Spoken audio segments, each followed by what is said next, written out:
मुंबई दादरच्या एका कॉर्पोरेट ऑफिसमध्ये सिद्धार्थ प्रधान 37 वर्षांचा, स्मार्ट एकदम टॉप कपड्यात पण थोडासा रुखरुखीत माणूस, स्टॉर्म कॉर्प या डिजिटल मार्केटिंग कंपनीचा CEO. दररोज वेळेवर ऑफिस, वेळेवर मीटिंग्ज आणि अचूक निर्णय.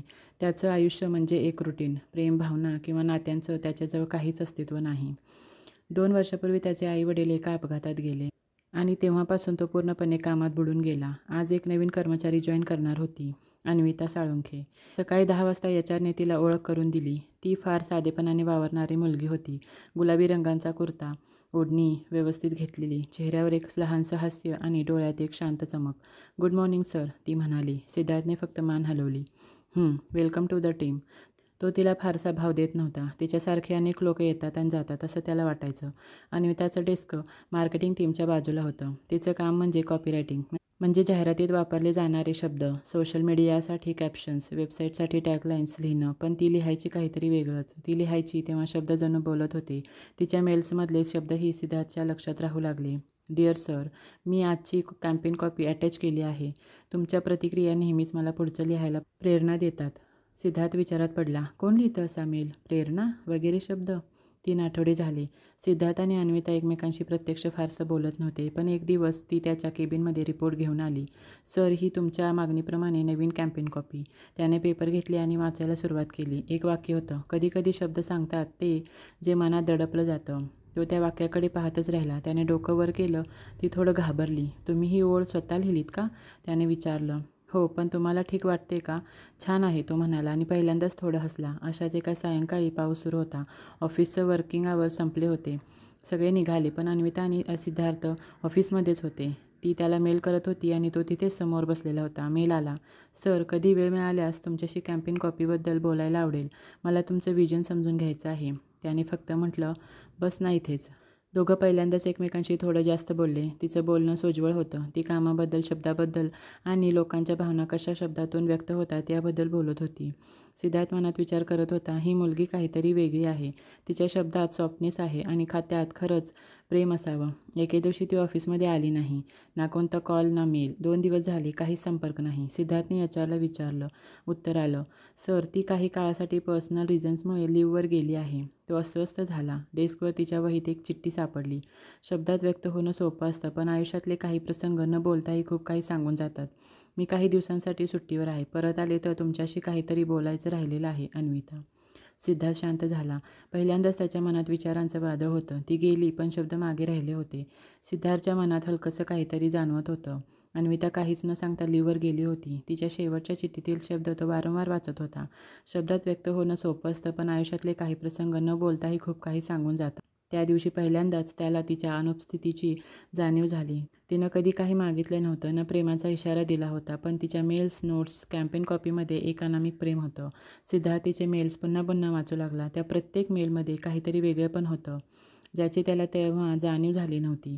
तुमचा अभिप्राय नेहमी मला पुढचं चांगलं लिहायला प्रोत्साहित करतो. प्रेमाच्या जाहिरातीला शब्दांनी गंध येतो आणि तुमच्या सूचनांनी दिशा. मी शब्द लिहिते, पण कधीकधी मन लिहितं आणि मी फक्त बघत राहते. तो त्या ओळी वाचून स्तब्ध झाला. ही मुलगी मला मनातून समजून गेली होती का? त्याने तिचा नंबर डायल केला. बंद.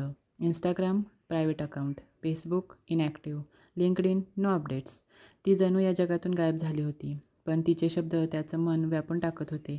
अन्विता नेहमी स्वतःची एक डायरी बाळगायची, जिथे ती काही ओळी, विचार, कल्पना लिहायची.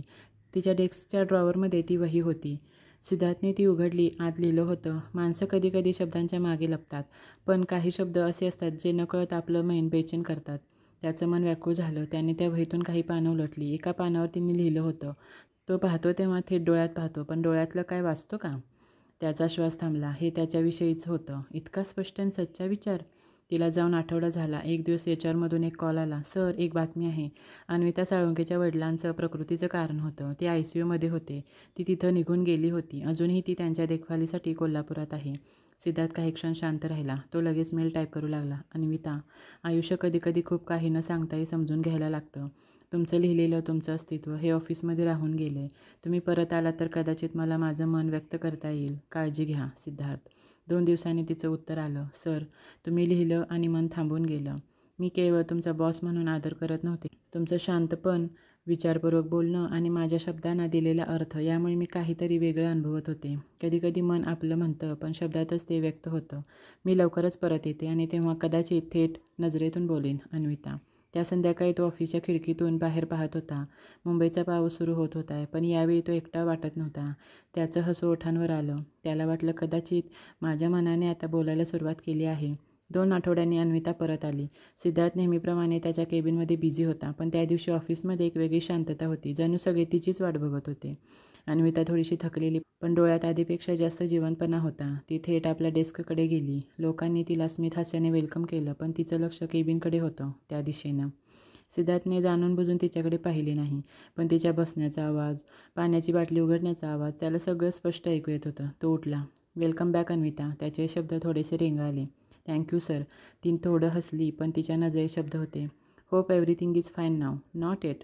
पण आता मी इथे आहे यासाठी बरं वाटते. 2 दिवसांनी दोघं एका क्लायंट प्रेझेंटेशनसाठी एकत्र गेले. गाडीमध्ये फक्त दोघंच.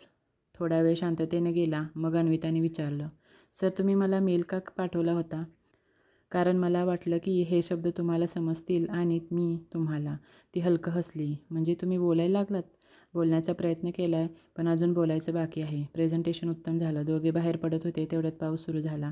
छत्री फक्त एकच. दोघं थोडंसं भिजत निघाले. त्याच्या गाडीत बसताना तिच्या ओल्या केसातून पाणी खाली टपटप करत होतं. तो तिला टिश्यू देत म्हणाला, तू काही बदलली नाहीस, पण तुम्ही बदललात. आता तुमच्या शब्दांमध्ये भावना दिसतात. तो पहिल्यांदाच थोडं ओशाळला. त्या रात्री तिनं त्याला एक मेल पाठवला. सब्जेक्टमध्ये होतं, शब्द मनाचे. सिद्धार्थ, मी एक सामान्य कॉपीरायटर आहे, पण तुमचं वागणं, विचार, शब्दांचा आदर यांनी माझ्या मनात एक विशेष जागा निर्माण केली. मी तुमच्यावर प्रेम करते का? मला ठाऊक नाही, पण मी तुमचं मन समजायला शिकले हे मात्र खरं. आणि तेच मन जर माझ्यासाठी ओळखत असेल, तर कदाचित आपलं नातं काही शब्दांपलीकडचं असावं. अन्विता. दुसऱ्या दिवशी सिद्धार्थच्या टेबलावर एक लिफाफा होता. तो HR हेडकडून आला होता. Sir, we received Anvita's resignation. Siddharth धक्का बसल्यासारखा बघत राहिला. त्या लिफाफ्यात एक चिठ्ठी होती. सिद्धार्थ, तुमच्या मनात माझ्यासाठी भावना आहेत हे मला जाणवते, पण कदाचित एक बॉस आणि एम्प्लॉईच्या रेषा आपण पार करू नये. म्हणून मी निर्णय घेतला आहे, एक पाऊल मागे घेण्याचा. जर खरंच आपल्या मनात नातं आहे, तर ही जागा, ही नोकरी, ही रचना आपल्याला तोडू शकत नाही. मी निघते, पण शब्द मागे ठेवते. अन्विता. तो दिवसभर शांत बसून होता. आपल्या केबिनमध्ये तिचा रिकामा डेस्कसमोर आणि मनात धडधडणारे विचार. ती गेली, पण का? मी तिचं म्हणणं समजून घेऊ शकलो नाही का? आता जर काही करायचं असेल, तर हे नातं टिकवण्यासाठी मला पुढचं पाऊल घ्यावंच लागेल. त्या रात्री सिद्धार्थने अन्विताला मेल लिहायला घेतला, पण फार वेळा त्याने लिहिलं आणि पुन्हा डिलीट केलं. शेवटी त्याने एकच ओळ लिहिली, यू फॉरगॉट समथिंग. तुमचं मन. सिद्धार्थने तिला शोधायला सुरुवात केली. तिचं मूळ गाव, तिचा जुना ॲड्रेस, कॉलेज, सगळीकडे फोन केले. कुठेही थेट माहिती मिळाली नाही. पण त्याला एक गोष्ट आठवली. तिच्या प्रोफाईलवरती एका NGO सोबत विकेंडला काम करत असे. तो तिथे गेला. NGOच्या गेटवरती होती. काही लहान मुलांना वाचन शिकवत होती. सिद्धार्थ शांत उभा होता. त्याच्या नजरेला ती दिसली, पण तिला त्याची चाहूल लागली नाही. तो पुढे गेला. अन्विता. ती एकदम दचकली. त्याला बघून तिच्या डोळ्यात पाणी आलं. तुम्ही इथे? हो, कारण तू तिथे नव्हतीस. मी सगळं मागे सोडले. सिद्धार्थ, ऑफिस, जबाबदारी, ते टायटल, सगळं. पण माझं मन तुझ्याकडेच आहे. मग मी कुठे जाऊ? ते दोघं एकमेकांकडे पाहत राहिले. कुणीच काही बोललं नाही. सिद्धार्थने फक्त हात पुढे केला. एक कॉपीरायटर म्हणून नाही, एक एम्प्लॉई म्हणून नाही, मी तुला माझ्या मनाच्या जागेवर ठेवते. अन्विता, तू येणार का परत? तिचे डोळे भरले. ती पुढे आली. त्याचा हात हातात घेत म्हणाली, या वेळेला शब्द पुरेसे नाहीत सिद्धार्थ, पण ही मिठी कदाचित आपल्यासाठी सगळं सांगून जाईल. एका वर्षाने, एका सुंदर संध्याकाळी, एका मराठमोळ्या समारंभात सिद्धार्थ आणि अन्विता एकमेकांच्या हातात हात घालून सप्तपदी घेत होते. मित्र, ऑफिस सहकारी आणि तिच्या NGOमधली मुलं सगळे आनंदी होते. त्या पहिल्या ईमेलपासून आजपर्यंतच्या प्रत्येक क्षणासाठी एक शब्द पुरेसा नाही, पण एक भावना पुरेशी आहे. प्रेम. प्रेमात शब्द हवेतच, पण कधीकधी शब्दांनाही शांत बसायला आवडतं.